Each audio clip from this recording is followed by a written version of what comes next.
Hello students, PLSQL programming unit number 4च्या third लेक्चरमध्ये आज आपण इटरेटिव्ह कंट्रोल्स हा टॉपिक स्टडी करणार आहोत. तर इटरेटिव्ह कंट्रोल किंवा कंट्रोल स्ट्रक्चर हा टॉपिक आपण स्टडी करत असताना त्यामध्ये आपल्याला वेगवेगळे लूप्स आपल्याला बघायचे आहेत. त्यामध्ये इटरेटिव्ह कंट्रोलमध्ये फर्स्ट जो काय लूप आहे तो आहे लूप स्टेटमेंट किंवा लूप. तर लूप आपण सी प्रोग्रामिंगमध्ये तुम्ही बघितलं असेल की एखादी गोष्ट जर आपल्याला पुन्हा पुन्हा रिपीटेड जर परफॉर्म करायची असेल तर त्या ठिकाणी आपण लूप वापरत असतो. Loop is the simplest form of looping control structure which is use to repeatedly execute to set of statement until the exit condition is reached. Okay, loop आपण कुठं वापरतो तर एखादी गोष्ट आपल्याला नंबर ऑफ टाइम्स एक्झिक्यूट करायची आहे, number of time repeat करायची आहे आणि त्याला एक आपण कंडिशन देतो. ती कंडिशन जोपर्यंत ट्रू आहे तोपर्यंत तो लूप एक्झिक्यूट होत असतो. ज्यावेळेस कंडिशन फॉल्स असेल त्यावेळेस तो लूप काय होतो, टर्मिनेट होत असतो. तर सिंटॅक्स बघू आपण. बघा, PLSQL प्रोग्रामिंगमध्ये आपल्याला ज्यावेळेस आपल्याला लूप वापरायचा आहे त्यावेळेस लूप हा केवळ आपल्याला वापरायचा आहे, त्यामध्ये त्याचे स्टेटमेंट्स द्यायचे आहे आणि एंड लूप अशा पद्धतीने आपण काय वापरणार आहे, लूप हा वापरणार आहे. याचं एक्झाम्पल आपण घेणार आहे. त्यानंतर या लूपमध्येच किंवा इटरेटिव्ह कंट्रोलमध्येच आपल्याला एक एक्झिट स्टेटमेंट पण वापरायचं आहे. ज्यावेळेस आपण लूप वापरतो त्यावेळेस आपल्याला एक एक्झिट स्टेटमेंट पण आपल्याला वापरावं लागतं. त्याचा सिंटॅक्स जर आपण बघितला तर एक्झिट हा कीवर्ड, त्यानंतर वेन आणि कंडिशन. बघा, एक्झिट त्यानंतर वेन आणि या ठिकाणी आपल्याला कंडिशन द्यायची आहे. Exit statement can occur anywhere inside a loop. Exit statement आपण लूपमध्ये कुठेही वापरू शकतो ज्या ठिकाणी आपल्याला लूप एक्झिट करायचा आहे. ज्यावेळेस if exit is used alone it will terminate the current loop whenever it is encountered. ज्यावेळेस एक्झिट आपण वापरतो त्या एक्झिट कंट्रोलला आल्यानंतर जर ज्या ठिकाणी एक्झिट येईल त्या ठिकाणी लूप काय होत असतो, एक्झिट होत असतो, टर्मिनेट असतो. आणि जर आपण एक्झिट एक व्हेन कंडिशन सोबत वापरला, when condition, exit when condition, तर त्या कंडिशनला जर असेल तर त्याच वेळेस काय होईल, तो लूप टर्मिनेट होईल. ठीक आहे. जर आपण नुसतं एक्झिट वापरलं तर डायरेक्टली त्या सिच्युएशनला तो लूप एक्झिट करेल.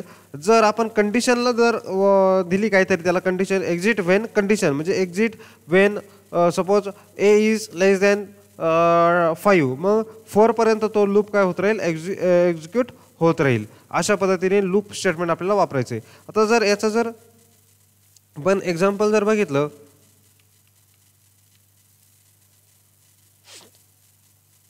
बघा हे आपण या ठिकाणी एक एक्झाम्पल बघू.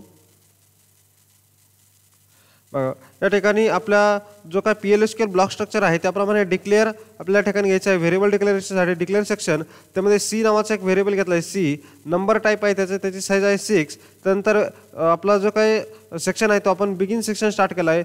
सीची व्हॅल्यू आपण 11 अशी असाइन केली आहे त्याला. त्यानंतर लूप, आताच आपण जे लूप बघितलं आहे त्याला लूपला आपण स्टार्ट केलं आहे आणि लूपमध्ये आपण एक मेसेज टाकला किंवा प्रिंट केलं आहे. सीची व्हॅल्यू आपण प्रिंट केली आहे, सीची व्हॅल्यू या ठिकाणी प्रिंट केली आहे.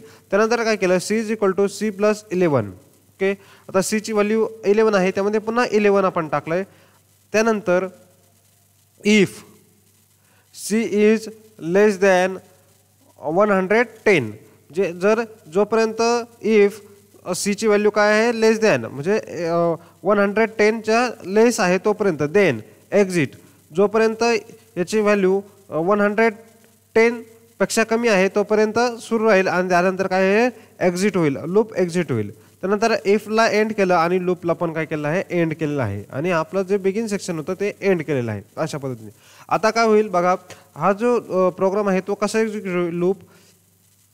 तर बघा, ज्यावेळेस हा प्रोग्राम एक्झिक्यूट होईल इथं पहिले प्रिंट येईल.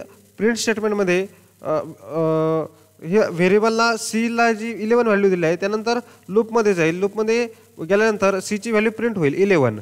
त्यानंतर 11 व्हॅल्यू प्रिंट झाल्यानंतर काय येईल, C is equal to C plus 11. आता सीची व्हॅल्यू 11 प्लस 11 किती होईल, 22 झाल्यानंतर इफ आता सीची व्हॅल्यू बघा किती आहे, 22 is less than 110.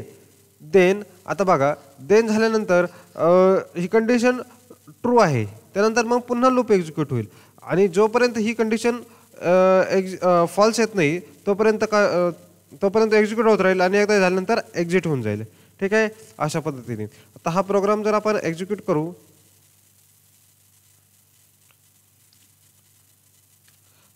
Programme execute केल्यानंतर आपण जर बघितलं तर आपल्याला अशा पद्धतीने आपल्याला एक आउटपुट या ठिकाणी भेटणार आहे. ठीक आहे.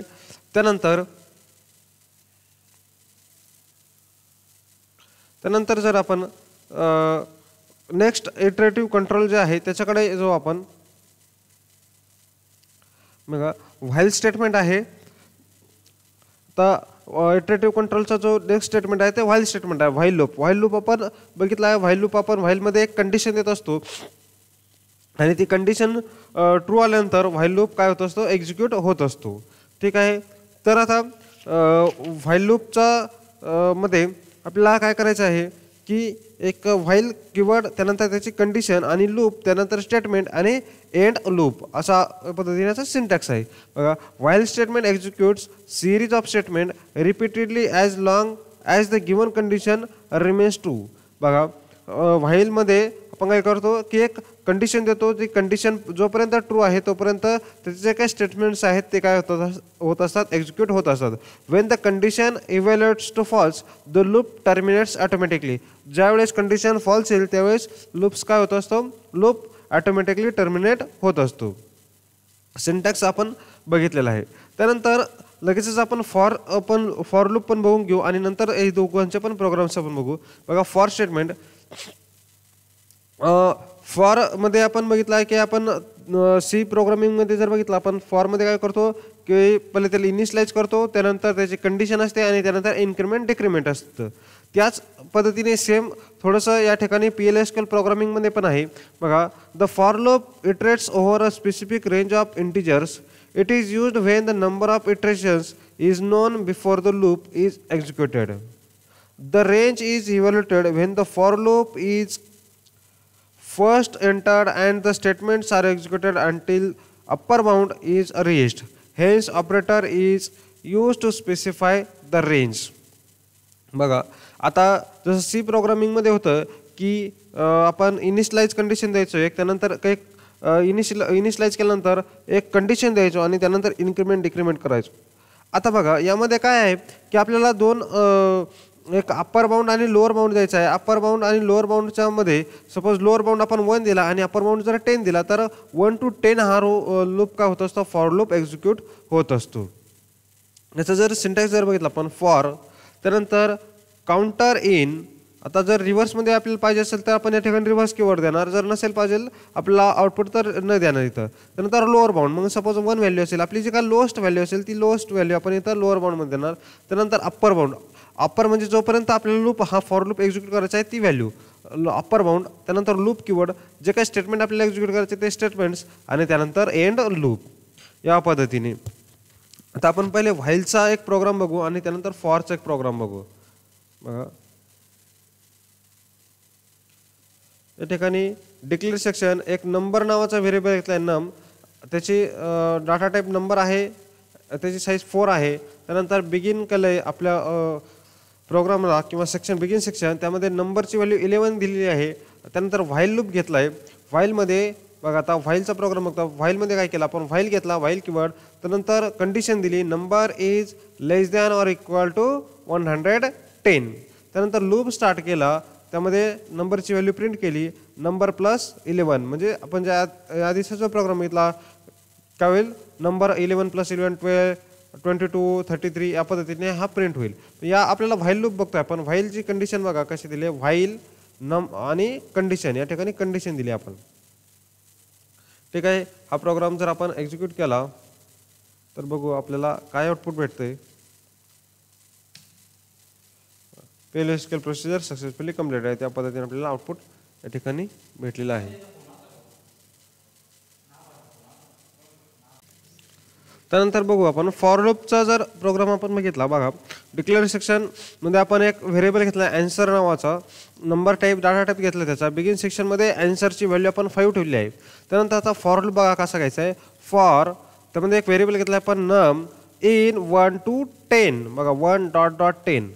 ठीक आहे. या पद्धतीने नंबर आणि 1 to 10 म्हणजे 1 to 10 ही रेंज घेतली, लोअर बाउंड आणि इथं अप्पर बाउंड. त्यानंतर लूप कीवर्ड आणि त्यामध्ये एक मेसेज टाकला DBMS output dot put line म्हणजे एक प्रिंट मेसेज केला आहे. त्यामध्ये काय केलं बघा 5 इथं काय केलं 5 आता हे जे पाईप्स दिसत आहे म्हणजे याला कनेक्ट केलं आपण, कनेक्टिंग ऑपरेटर म्हणतात याला कनेक्ट केलं आहे नंबर. आता नंबर काय 1 5 × 1. त्यानंतर पुन्हा इज इक्वल टू सिम्बॉल घेतला आपण ऑरमध्ये मेसेज प्रिंट केला आहे 5 पहिलं काय नंबर लोअर बाउंडचा 1 5 × 1 इज इक्वल टू आन्सर. आन्सरची व्हॅल्यू काय आहे 5 5 × 1 काय येईल 5. त्यानंतर आता बघा आन्सर 5 आन्सर +5 5 + 5 10 आणि हा लूप एक्झिक्यूट होईल पुन्हा. त्यानंतर इथं नंबरची व्हॅल्यू काय येईल आता फॉर लूपमध्ये नंबरची व्हॅल्यू इन्क्रिमेंट होईल 2 5 × 2. अशा पद्धतीने हा फॉर लूप एक्झिक्यूट होत राहील. बघूया आपण आता याला जर आपण एक्झिक्यूट केलं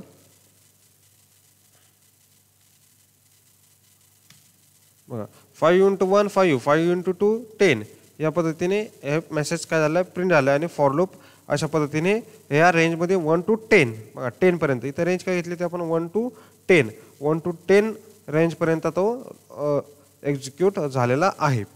अशा पद्धतीने तुम्ही व्हाईल आणि फॉर लूप एक्झिक्यूट करू शकता. त्यानंतर इटरेटिव्ह कंट्रोलमध्ये नेक्स्ट जे स्टेटमेंट्स आहेत त्यामध्ये कंटिन्यू स्टेटमेंट आहे आणि कंटिन्यू विथ व्हेन कंडिशन आहे. असे दोन आपल्याला कंटिन्यू स्टेटमेंट्स बघायचे आहेत. आता आपण कंटिन्यू स्टेटमेंटचा यूज आपल्याला जर एखादा ब्लॉक एक्झिक्यूट करताना नेक्स्ट लाईनला जर कंटिन्यू करायचं असेल किंवा नेक्स्ट ब्लॉकला जर कंटिन्यू करायचं असेल तर कंटिन्यू स्टेटमेंट आपण यूज करतो. Continue statement is use to exit the current iteration of a loop. PLSQL provides the two form continue statement and continue with when condition. Okay तर फर्स्ट जो आहे continue statement is supported only in Oracle 11G. Okay आता continue statement जे आहे तर 11G जे ऑरेकलचं version आहे त्या व्हर्जनमध्येच ते सपोर्ट करतं आणि कंटिन्यू व्हेन पण 11G मध्ये सपोर्ट करतं. आता बघा कंटिन्यू स्टेटमेंट कशासाठी यूज करतो आपण एखादा लूप एक्झिक्यूट करतोय त्या लूपमध्ये तो लूप आपल्याला एक्झिट करून म्हणजे एक्झिट करायचा आहे आणि नेक्स्ट इटरेशनला जायचं आहे. ठीक आहे तर आपण काय करतो कंटिन्यू स्टेटमेंट यूज करतो. आता हा जो आपल्याकडे ओरेकल जो इन्स्टॉल आहे या मशीनवरती हा 10G आहे म्हणून यावरती तो सपोर्ट करणार नाही. ठीक आहे त्यानंतर नेक्स्ट यामध्ये जो आहे ते आहे सिक्वेन्स कंट्रोलमध्ये आहे गो टू स्टेटमेंट आणि गो टू स्टेटमेंटचा यूज आपण कशासाठी करतो तर ते बघू आपण. Go to statement is PLSQL programming language provides an unconditional jump from the go to a labelled statement in the same sub program. बघा गो टू स्टेटमेंटमध्ये काय असतं की आपण एक लेबल कन्सिडर करतो आणि त्या लेबलला डायरेक्टली काय करत असतो गो टू आणि ते लेबल असं नाव आपण दिल्यानंतर डायरेक्टली प्रोग्रामचा कंट्रोल त्या लेबलला जात असतो आणि तिथून पुन्हा प्रोग्राम एक्झिक्यूट स्टार्ट होत असतो. बघा त्याचा सिंटॅक्स काय आहे गो टू लेबल. आता काय करायचं आपल्याला इथं एक लेबल द्यायचं आहे. त्यानंतर ते लेबल आपल्याला दिल्यानंतर आणि स्टेटमेंट्स आपल्याला द्यायचे आहे आणि स्टेटमेंट दिल्यानंतर ज्या ठिकाणी आपण गो टू लेबल असं करू आणि लेबलला तो प्रोग्राम काय होईल प्रोग्रामचा कंट्रोल जाईल. आपण याचं एक एक्झाम्पल बघू या ठिकाणी.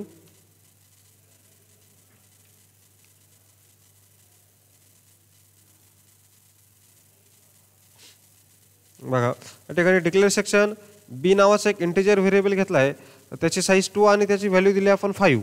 त्यानंतर इथं एक लेबल आहे लूप स्टार्ट हे लेबल घेतलेले आपण. त्यानंतर while B is less than 10. Okay जोपर्यंत बीची व्हॅल्यू लेस दॅन 10 आहे. आता बीची व्हॅल्यू काय घेतली आपण 5. लूपमध्ये काय केलं आहे व्हॅल्यू ऑफ बी आणि बीची व्हॅल्यू टाकलेली इथं बीची व्हॅल्यू किती आहे 5. आता बघा काय केलं आहे बीची व्हॅल्यू b+1. ओके b+1 आता 5+1 काय होईल 5+1 6. If b is equal to 7 then b is equal to b+1. जर आता जोपर्यंत b ची व्हॅल्यू 7 होत नाही तोपर्यंत आणि त्यानंतर काय होईल 7 + 1 8. त्यानंतर काय केलं गो टू लूप स्टार्ट. आता बघा गो टू लूप स्टार्टने काय होईल पुन्हा लूप वरती येईल आणि इथं पुन्हा एक्झिक्यूट होईल. आता पुन्हा एक्झिक्यूट झाल्यानंतर काय येईल b ची व्हॅल्यू किती झाली 7 + 1 म्हणजे 8 या ठिकाणी झालेली आहे. मग इथं काय होईल 9 8 8ची नंतर इथं पुन्हा हे एक्झिक्यूट होईल, इथं b+1 9 होईल, तो 9 आता इथं b=7 आहे का नाही, मग आता हा लूप काय होईल एंड होऊन जाईल. बघूया आता हा प्रोग्राम म्हणजेच काय की 7 पर्यंत आल्यानंतर b+1 म्हणजे बीची व्हॅल्यू इथे किती दिली 7 7+1 8 आहे, 8ची ती इथं जाईल, इथं चेक होईल, एकदा इन्क्रिमेंट होईल, त्यानंतर डायरेक्टली एक्झिक्यूट होऊन जाईल. म्हणजे हा लूप पुन्हा इथून गो टू लूप स्टार्ट केल्यानंतर इकडं वरती जाईल. कारण की इथं लास्टला व्हॅल्यू किती होती बीची व्हॅल्यू 7 आहे, 7+1 केल्यानंतर 8च येईल, पण प्रिंट होताना जर आपण बघितलं तर ती नाही येईल, कारण की इथं गो टू लूप स्टार्ट केल्यानंतर हे प्रोग्राम पुन्हा इथून स्टार्टपासून सुरू होईल. याला आपण एक्झिक्यूट करू.